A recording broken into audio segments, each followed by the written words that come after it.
Stupeur, joie, surprise et même tremblement pour certains. Le football africain est entré ce jeudi dans une nouvelle ère avec l'élection du Malgache Ahmad Ahmad à la tête de la CAF. Âgé de 54 ans, celui qui préside toujours la fédération de son pays a été élu à Addis Abeba en Éthiopie, au siège de l'Union africaine, président de la CAF pour le cycle 2017-2021. Sixième président de l'histoire sexagénaire de la CAF, Ahmad Ahmad succède au Camerounais Issa Hayatou, 70 ans, qu'il a battu par 34 voix contre 20.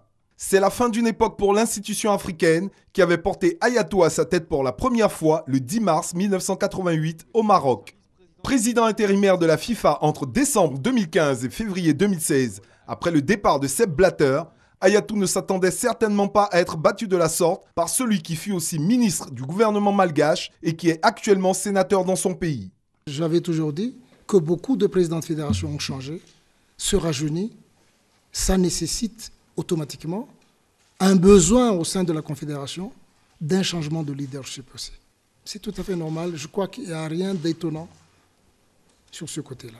Ahmad Ahmad, qui expliquait avoir placé sa candidature sous le signe de la transparence et qui disposait des voix de la COSAFA, le bloc des fédérations d'Afrique australe, a mis en avant dans son programme quelques idées fortes qu'il s'agira désormais de mettre en musique. Ce sont l'intégration complète des fédérations dans la stratégie globale de la CAF, une transparence totale dans les mouvements financiers et les transactions commerciales, une place accrue pour les présidents des fédérations et pour les anciens du football africain.